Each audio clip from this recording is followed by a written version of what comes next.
Welcome to Straight Talk with Ray the D.A. Today we're going to talk about just another one of the very successful programs in our office, the Victim Services Division. The Victim Services Division has been in place since 1985 in the Commonwealth Attorney's Office, and at one point we were recognized by the President of the United States in the Rose Garden for having one of the top 3 victims assistance programs in the country. With us today is Mary Houlihan. Mary is the director of our Victims Services Division, and Mary, welcome. Thank you very much. Tell us a little bit about yourself. What's your background in dealing with crime victims and investigations in general? Well, previous to working here, I worked for the Cabinet for Health and Family Services as a child abuse investigator, and I quickly specialized in child fatality investigations. The seriousness of those investigations is what brought me into your office, and learning about the legal aspects of those investigations and how hard it is to successfully get people in prison for the things they do wrong really compelled me to want to come to work here. Tell us a little bit about what the Victim Services Division does. All right. Well, first what we do is we take the crimes that have direct victims, and they are divided up among the 4 victims advocates we have, so that each victim advocate has a specialty and deals with a particular kind of case. When I say a victim crime, that would mean, for instance, we don't have to take the drug offenses or financial offenses that don't directly impact someone. Not saying that those crimes don't have victims, but just that unwinding who the direct victim would be a whole nother job in and of itself. So thankfully, we just take the cases, murder, assault, sexual assault, kidnapping, domestic violence, burglary, robbery, these kind of cases. And what we find is that when we make contact with the families, the victim directly of the crime, or in homicide cases, the family that survives the victim of the crime, we are sometimes the very first contact they have for just saying, how are you doing? How are you dealing with this? What do you need to know? What can I help you with? We just give a lot of information on the court proceedings, the status of the case, and we keep them informed throughout the entire processing of their case. One of the things the statute requires that the prosecutor's office, and in our case it's the Victim Services Division, contact people, victims of violent crimes. Now the legislature, in their wisdom, has decided that a burglary is not a violent crime. However, we do contact them, and what we've discovered over the years is that crime victims really don't have much of a clue about the criminal justice system. And I've been told that your division makes the picture about the criminal justice system much clearer. Yes, sometimes it feels like what we have to do is relay a lot of bad news. The prevalence of shows like CSI and Law and Order and these kind of crime shows have given people a false notion of what the criminal justice system is. So the very first thing I often say is that we are very different than the way those shows are. In fact, I can promise that their case won't be resolved in an hour. Unfortunately, the real truth is it's sometimes years after the victimization has occurred. And during those years, it's very often that I'm contacting the victim monthly to tell them about the next court proceeding and what happened at the last one, in addition to taking whatever calls they have in need for assistance or referrals to outside services. You said earlier that we have a number of victims advocates, and I'd like to kind of go through those and introduce them to our visitors and the people that are watching Straight Talk. So there you are with your glamour shot back here. And we have Brianna Gaylor. Tell us about Brianna Gaylor and what she does.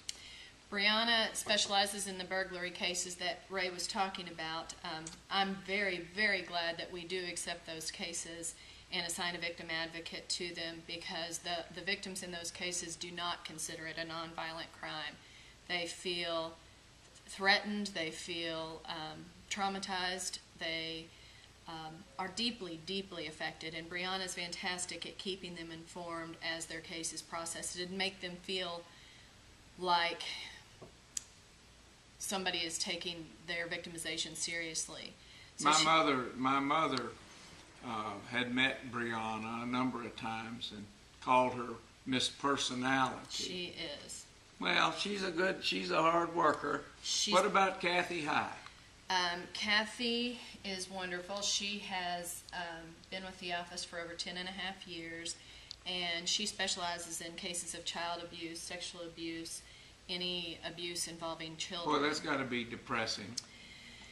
Well, I think it takes a special kind of person to be able to realize that they can help more if they can keep the actual pain of what occurred outside of themselves, and I believe Cathy is particularly good at that. She also is just wonderful with children and just a kind person that handles these very delicate matters that are not easy for anyone to discuss. She handles them very well. Good. Next we have Robin Anderson. Tell us about Robin. Well, Robin has been with the agency. She came in a month after Cathy, actually, so 10 and a half years herself. And she's married to a policeman. She is married to a police officer. They have 3 children, and she specializes in cases of domestic violence. And again, it's another really tough topic. Domestic violence, in fact, has the added frustration of victims that are wanting the case to move forward initially, and then sometimes because of the persuasiveness of the defendant themselves can want to pull out of cases. And Robin is wonderful because she understands those dynamics and does not blame the victim for some of the confusion that they go through in the aftermath of domestic violence. She, like all the other advocates, is not only working on those cases as her specialty, but is involved in the multidisciplinary measures taken in the community to improve response to domestic violence. Well, and finally we have Blurrynguyen. Tell us about that cute Blurrina. Blurrina is wonderful. She's the newest addition to our Victim Services Department. She just had her year anniversary with us, in fact, last week. Blurrina is called a Victim Services Associate rather than an advocate, just based on the amount of time she's had working with crime victims.